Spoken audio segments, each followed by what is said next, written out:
Israel ने अभी Lebanon के अंदर हिजबुल्लाह के ख़िलाफ़ जो कार्रवाई की है कम्युनिकेशन डिवाइसेस को इस्तेमाल करते हुए, वो बड़ी ही खौफनाक है। और इसका पूरा हम प्रोसेस जानने की कोशिश करेंगे कि इजराइल ने ये कोवर्ट ऑपरेशन किस तरह किया है और इसके क्या पोटेंशियल नुकसानात हैं। क्या हम सब जिनकी जेबों में ये बैटरी वाले मोबाइल फ़ोन्स हैं, हम सब वल्नरेबल हैं? एक ऐसी इंटेलिजेंस कार्रवाई जो इतनी गहरी थी कि आपका दुश्मन भी उसको डिटेक्ट ना कर पाया, उसके वहमो गुमान में भी ना था।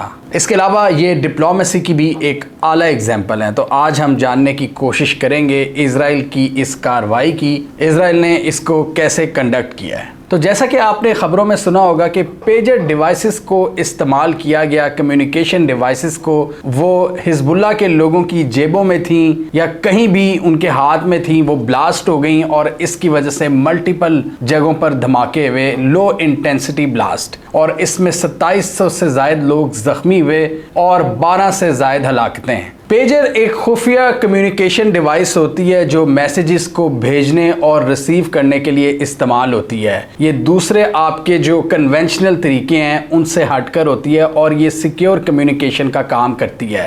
यानी आप अपने दुश्मन से बचने के लिए इस कम्युनिकेशन डिवाइस का इस्तेमाल करते हो। इससे आप अल्फा न्यूमेरिक मैसेजेस भेज सकते हो, यानी कोडेड मैसेजेस और वॉइस मैसेजेस। तो हमने इसकी फुटेजेस भी देखी, मल्टीपल जगहों पर साइमल्टेनियसली ब्लास्ट हुए। किसी ने अपनी पिछली पॉकेट में रखी हुई थी ये डिवाइस, किसी ने ऊपर वाली पॉकेट में, किसी ने हाथ में पकड़ी हुई थी। तो जहां जहां उसने ये रखी हुई थी उसको वहां पर नुकसान पहुंचा है। हिजबुल्लाह ऑफिशियल्स के मुताबिक ये उनकी हिस्ट्री का सबसे बड़ा सिक्योरिटी ब्रीच हुआ है जो दुश्मन करने में कामयाब हुआ है, यानी इतना बड़ा सिक्योरिटी फेलियर। लेबनान और जॉर्डन की जो गवर्नमेंट्स हैं उन्होंने इसका इल्ज़ाम इजराइल पर लगाया है और उनका कहना है कि इस तरह की एक्टिविटीज़ इस जंग को मज़ीद बढ़ावा दे सकती हैं और इस तरह की एस्केलेटरी कार्रवाइयों से परहेज़ किया जाए। इजराइल की बात करें तो उन्होंने अभी तक इस हमले की जिम्मेदारी कबूल नहीं की, लेकिन इजराइल का पास पैटर्न अगर हम देखें तो यही पता चलता है कि ये कार्रवाई उन्हीं की है। मोसाद के पास्ट एक्शंस को देखें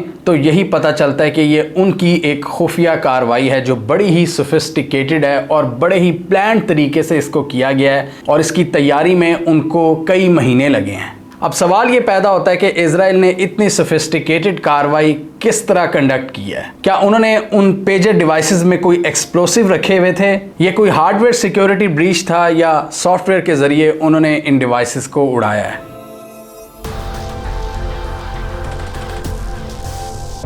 हिजबुल्लाह की बात करें तो बड़े अरसे से वो पेजर डिवाइसेस का इस्तेमाल कर रही हैं कम्युनिकेशन के लिए, ऑडियो मैसेजेस भेजने के लिए, कोडेड मैसेजेस भेजने के लिए, अल्फा न्यूमेरिक मैसेजेस जो होते हैं, ताकि वो दुश्मन की सर्वेलेंस से बच सकें और इसके अलावा उनकी जो लोकेशन है वो दुश्मन को पता ना चल सके। जैसा कि हमें पता है कि इजराइल मॉडर्न टेक्नोलॉजी को इस्तेमाल करके दुश्मन को उड़ाने में बड़ी अहलियत रखता है, बड़ी एक्सपर्टीज़ है उसकी। जैसे हमने देखा कि पिछले दिनों इस्माइल हानिया को ईरान के अंदर उन्होंने असैसिनेट करवाया और इसी डर की वजह से हिजबुल्लाह के जो लोग हैं वो इन पेजर्स का इस्तेमाल करते हैं कम्युनिकेशन के लिए, यानी दुश्मन को ना ही उनकी कम्युनिकेशन का पता चल सके और ना ही उनकी नकलो हरकत का, उनकी लोकेशन का। ये जो कन्वेंशनल आपके मीन्स होते हैं टेली कम्युनिकेशन के, जैसे मोबाइल फ़ोन, स्मार्टफोन्स वगैरह, ये बहुत बड़ा ख़तरा होते हैं क्योंकि ये ज़्यादातर यूएस टेक्नोलॉजी के बने होते हैं। इनके अंदर जो चिप्स लगी होती हैं वो यूएस मेड होती हैं या यूएस के पार्टनर्स ने इनको बनाया होता है। ताइवान, जापान, कोरिया वगैरह ये सारे यूएस के पार्टनर्स हैं। तो इन डिवाइसेस पर ये लोग यकीन नहीं रखते और अगर वो यूएस के पार्टनर्स हैं तो यूएस डेफिनेटली उसकी एक्सेस इजराइल को भी दे सकता है। तो मोबाइल फ़ोन्स और स्मार्टफोन्स का इस्तेमाल वो बिल्कुल सेफ नहीं समझते। इसके अलावा वहाँ पर अगर आप व्हाट्सएप वगैरह पर कोई भी बातचीत करोगे तो वो वैसे ही पकड़ी जाएगी। अमेरिकन प्लेटफॉर्म्स हैं। सोशल मीडिया की बात करें तो वो वैसे ही इस तरह के जो रेजिस्टेंस ग्रुप्स हैं मिडल ईस्ट में, उनके वो अगेंस्ट हैं, जो इजराइल के अगेंस्ट हैं, फेसबुक वगैरह उनके अगेंस्ट हैं, तो वो उनको बैन कर देते हैं। लिहाजा फिर ये क्या करते हैं, इन पेजर डिवाइसेस का इस्तेमाल करते हैं कम्युनिकेशन के लिए और उनके ख्याल में इस तरह की डिवाइसेस बिल्कुल सिक्योर होती हैं, लेकिन इस बार इजराइल ने इनको भी ब्रीच कर दिया है। अब स्मार्टफोन्स और इनके अंदर लगी जो चिप्स होती हैं उस हवाले से हर कोई बड़ा मोहतात होता है। जैसे पिछले दिनों हमने देखा, बल्कि आजकल भी अमेरिका हुआवे के हवाले से इल्ज़ाम लगाता है कि उसके अंदर इस तरह की चिप्स हैं जो सिक्योरिटी ब्रीच कर सकती हैं। चाइना ने ऐसी वहाँ पर टेक्नोलॉजी लगाई हुई है कि अमेरिकन का डेटा वो निकाल रहे हैं हुआवे चिप्स के ज़रिए, तो इसलिए उन्होंने हुआवे को बैन किया है अमेरिका के अंदर। तो इसी तरह के डर होते हैं जो अमेरिका के दुश्मन ममालिक हैं उनको अमेरिकन टेक्नोलॉजी से। चाइना को डर है, इसके अलावा रशिया ने अमेरिकन सारी प्रोडक्ट्स इस तरह की बैन की हुई हैं, और इसके अलावा ये हिजबुल्ला वगैरह जो ईरान के ग्रुप्स हैं, ईरान के जो पार्टनर्स हैं, ईरान का एक्सेस ऑफ रेजिस्टेंस, ये अमेरिकन मेड डिवाइसेस इस्तेमाल नहीं करते। और अभी हसन नसरुल्लाह जो इनके लीडर हैं, इन्होंने कुछ अर्सा पहले कहा था कि सबसे बड़े दुश्मन आपके मोबाइल फ़ोन्स हैं, इनको तोड़ दें, इन स्मार्टफोन्स को आप इस्तेमाल ना करें। वो पहले ही इस तरह की वार्निंग जारी कर चुके हैं। तो हिजबुल्ला ने उस खतरे से बचने के लिए ये पेजर कम्युनिकेशन डिवाइसेस मंगाई थी तकरीबन 5 माह पहले, और इन डिवाइसेस की तादाद थी तकरीबन 5000। और अभी रिसेंटली इन पेजर डिवाइसेस को इन्होंने इस्तेमाल करना शुरू किया था। 5000 मंगवाई थी, और अभी जो अभी हादसा हुआ है इसमें 3000 डिवाइसेस ब्लास्ट हुई हैं। तो जब इन ब्लास्ट शुदा पेजर डिवाइसेस का मॉडल देखा गया तो वो AR-94 था, जिससे सबका अंदाज़ा गया ताइवान के मैन्युफैक्चरर गोल्ड अपोलो की जानिब, क्योंकि गोल्ड अपोलो ये वाली डिवाइसेस बनाती है। गोल्ड अपोलो ने सीधा साधा इनकार कर दिया कि हमने ये डिवाइसेस नहीं बनाई, ना ही हमारा कोई किरदार है इस हवाले से, और उन्होंने इसका इल्ज़ाम एक दूसरी कंपनी को दे दिया। उन्होंने कहा कि ये हमने नहीं बनाई थी, ये एक हंगरी बेस्ड कंपनी है जिनका बुडापेस्ट में हेड ऑफिस है BAC। गोल्ड अपोलो जो कि ताइवान की कंपनी है, उन्होंने कहा कि हमारा हंगरी बेस्ड कंपनी बैक के साथ मुआहदा है कि वो ये डिवाइसेस बनाए और उनका नाम इस्तेमाल करे, यानी मोस्ट प्रॉबेबली उन्होंने उनको टेक्नोलॉजी ट्रांसफ़र किया होगा। तो ताइवान की कंपनी गोल्ड अपोलो ने क्लियर कट कह दिया है कि the product was not ours, it was only that it had our brand on it, यानी हमारी ब्रांडिंग उस पर हुई हुई है, हमने ये नहीं बनाई ये वाली डिवाइसेस। अब सवाल ये पैदा होता है कि इन डिवाइसेस तक इजराइल का हाथ किस तरह लगा है। एक टॉप लेबनीज सिक्योरिटी ऑफिशियल हैं, उनके मुताबिक इजराइल ने इनको सप्लाई चेन लेवल पर एक्वायर किया है, मतलब इनकी एक्सेस हासिल की है, और प्रोडक्शन लेवल पर कुछ चेंजेस की गई हैं, यानी मैन्युफैक्चरिंग लेवल पर जब इनको बनाया जा रहा था तब इजराइल को इसकी खबर हुई और उन्होंने इनकी डिवाइसेस की चिप्स के अंदर मोस्ट प्रॉबेबली कोई धमाका खेज मवाद नस्ब किया है। ये बहुत ही हैरान कुन बात है कि मतलब अब ब्रांड्स भी महफूज नहीं रहे। मतलब थर्ड पार्टी ब्रांड्स, अगर आपने किसी को ऑर्डर देना है अपने दुश्मन से बचने के लिए, तो आपका दुश्मन वहां भी पेनिट्रेट कर सकता है। ये लेबनीज ऑफिशियल्स का ख्याल है कि इजराइल ने इसको प्रोडक्शन लेवल पर पेनिट्रेट किया है। The Mossad injected a board inside of the device that has explosive material that receives a code, यानी उनके मुताबिक मुसाद ने उस डिवाइस के अंदर कोई बोर्ड लगाया था जिसके अंदर बहुत थोड़ा धमाका खेज मवाद था, इसी वजह से लो इंटेंसिटी ब्लास्ट हुए हैं। वो कोई बहुत बड़े ब्लास्ट नहीं थे। जाहिर बात है अगर इतने साइज़ की वो चीज़ है तो उसमें आप कितना ही ज़्यादा एक्सप्लोसिव डाल सकते हो। सुनने में यह आ रहा है कि सिर्फ 3 ग्राम के एक्सप्लोसिव्स इसमें नस्ब किए गए थे। 3 ग्राम इन पेजेस के अंदर इनको बड़ा ही स्मार्ट तरीके से छुपाया गया था, जिसको हिजबुल्ला डिटेक्ट करने में नाकाम रहा, और डेफिनेटली ये हिजबुल्ला की एक बहुत बड़ी नाकामी है। इस धमाका खेज मवाद को नस्ब करने के बाद इनकी जो खुफिया एजेंसी है उन्होंने राइट टाइम का इंतखाब करना था। फिर मोस्ट प्रॉबेबली सॉफ्टवेयर में कोई छेड़छाड़ की होगी उसके, और एक ऐसा कोडेड मैसेज भेजा गया होगा जिसने उसके अंदर धमाका खेज मवाद को ट्रिगर किया होगा, और साइमल्टेनियसली एक ही वक्त पर धमाके होते हैं। जितनी भी डिवाइसेस में वो धमाका खेज मवाद नस्ब था सब की सब फट गई। वो एक कोडेड मैसेज जब इनको सेंड किया गया, जिसने वो कोडेड मैसेज ओपन किया रिसीव करने के लिए, तब ये ब्लास्ट हो गए क्योंकि धमाका खेज मवाद एक्टिवेट हो चुका था। यानी पहले इजराइल ने हार्डवेयर के ज़रिए प्रोडक्शन लेवल पर इसको पेनिट्रेट किया और उसके बाद एक कोडेड मैसेज सेंड किया जिसने उस स्पेसिफिक टाइम के ऊपर ब्लास्ट किया। इजरायली मुसाद की ये हिस्ट्री है कि वो इस तरह के कॉम्प्लेक्स ऑपरेशंस को कंडक्ट करते हैं। हमने ईरान के अंदर भी देखा हुआ है, उन्होंने मल्टीपल अटैक्स किए हुए हैं। ईरान के जो न्यूक्लियर साइंटिस्ट हैं उनको भी रिमोट कंट्रोल धमाकों के ज़रिए उड़ाया हुआ है। अभी रिसेंटली इस्माइल हानिया की असैसिनेशन भी उसी की एक एग्जांपल है, जिसमें दो तरह के वर्जन सामने आए थे। एक ये कि पहले ही धमाका खेज मवाद उनके कमरे में नस्ब था, और दूसरा ये कि ड्रोन अटैक हुआ था उनके कमरे में। हिजबुल्लाह इस वक्त काफ़ी परेशान है और पैनिक में है। वो जवाब तो देना चाहते हैं, लेकिन वो ऑल आउट वॉर को भी अवॉइड करना चाहते हैं। लेकिन जिस तरह का ये अटैक था, इसका जो स्केल है वो इतना ज़्यादा बड़ा था, इन पे प्रेशर भी है स्ट्रॉन्ग रिस्पांस देने का कि इनको इजराइल को रिस्पॉन्ड करना चाहिए। बैग कंपनी की बात करें, जिनके हवाले से ये आ रहा है कि इन्होंने ये डिवाइसेस मैन्युफैक्चर की थी,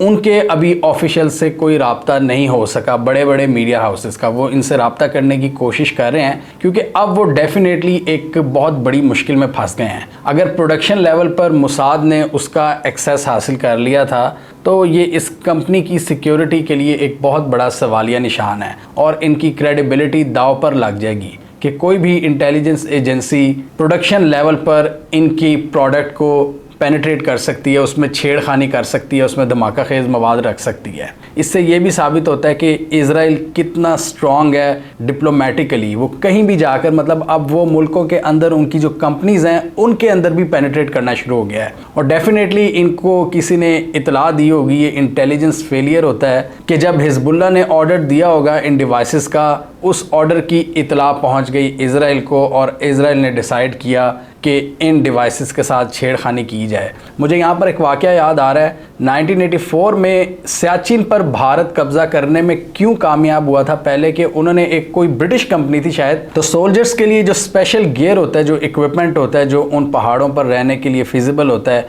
इंडिया ने उसका ऑर्डर पहले दे दिया था। पाकिस्तान ने ऑर्डर पहले दिया था, लेकिन इंडिया ने कहा था हमें पहले चाहिए, तो इंडिया ने वो इक्विपमेंट पहले हासिल करके अपने फौजियों को पहले बिठा दिया था वहाँ पर, क्योंकि इंडियन इंटेलिजेंस को पता लग गया था कि पाकिस्तान भी ऑर्डर दे रहा है इस तरह के गियर का। तो ये इंडिया की एक टैक्टिकल विन थी, जिसको हमने इस वीडियो में एक्सप्लेन किया हुआ है। तो यहाँ पर हम देखें तो इजराइल की ये एक टैक्टिकल विक्ट्री है कि उनको मालूम हो गया कि ये डिवाइसेस इस्तेमाल करनी है हिजबुल्लाह ने, और उन्होंने पहले इनको पूरा अरेंज किया और बहुत ही ज़बरदस्त तरीके से इसको ब्रीच किया कि हिजबुल्लाह इस वक्त टोटल शॉक और पैनिक में है। और डेफिनेटली ये हिजबुल्लाह की एक बहुत बड़ी नाकामी है और मुसाद की एक बहुत बड़ी कामयाबी। इस वक्त हर बंदा वल्नरेबल है। जिसके मोबाइल में भी बैटरी लगी है, उसको सॉफ्टवेयर के ज़रिए छेड़खानी करके उसको उड़ाया जा सकता है। मतलब ये पोटेंशियल मैं बता रहा हूँ कि कितना बड़ा ख़तरा है। इसमें जो ऑफिशियल कंपनीज़ हैं, गूगल जो स्मार्टफोन्स वगैरह बनाती हैं, जैसे कि सैमसंग वगैरह, एप्पल, गूगल, इनका तो डेफिनेटली एक स्टैंडर्ड सेट होगा कि कोई भी इनकी डिवाइसेस के साथ छेड़खानी ना कर सके।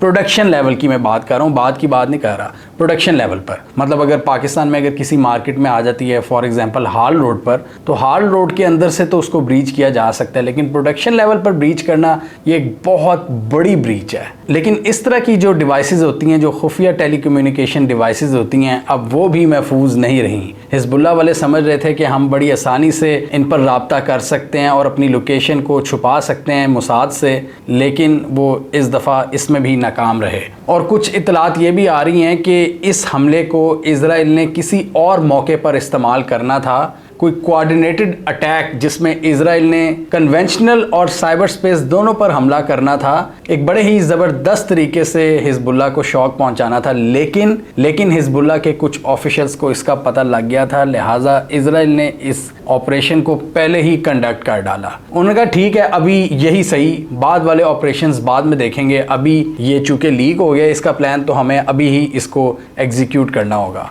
तो 5000 पेजर्स उन्होंने मंगवाए थे, 3000 जो इस्तेमाल में थे वो सब साइमल्टेनियसली ब्लास्ट हुए हैं, जिन्होंने पूरी दुनिया को हिलाकर रख दिया है। ये एक बहुत बड़ा लेसन होगा हिजबुल्लाह के लिए भी और दूसरी इंटेलिजेंस एजेंसीज के लिए भी कि आपको एक्टिव रहना होगा।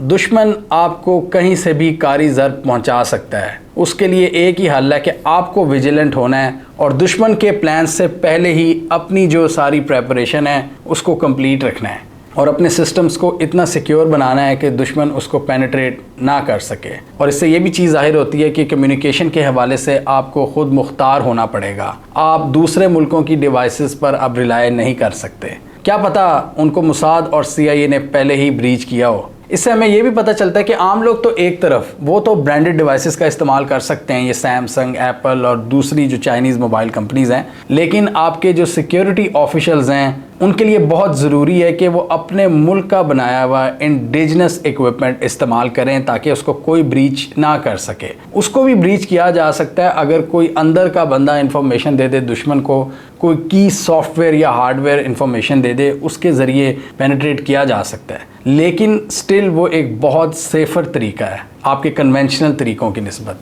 हमें कमेंट सेक्शन में बताइए आपके ख्याल में इस हमले के बाद हिजबुल्लाह अपने आप को कैसे रीग्रुप करेगी। क्या हिजबुल्लाह वापस अपने पैरों पर खड़ी हो पाएगी या ये शॉक हिजबुल्लाह के लिए बहुत बड़ा है और इससे संभलना हिजबुल्लाह के लिए मुश्किल होगा। क्या इजराइल फाइनली अपने एक इम्पॉर्टेंट एलाय को शिकस्त दे चुका है या अभी इस कहानी में और भी मोड़ आएंगे? कमेंट कीजिए। इसके अलावा हमारा यूट्यूब चैनल सब्सक्राइब कर लें, साथ ही वो बेल आइकन भी दबा लें ताकि वो स्टोरीज़ दुनिया भर से पाकिस्तान से जिनकी मेन स्ट्रीम मीडिया पर प्रॉपर कवरेज नहीं होती हमारे प्लेटफॉर्म के थ्रू आप तक टाइम पर पहुंच जाएं।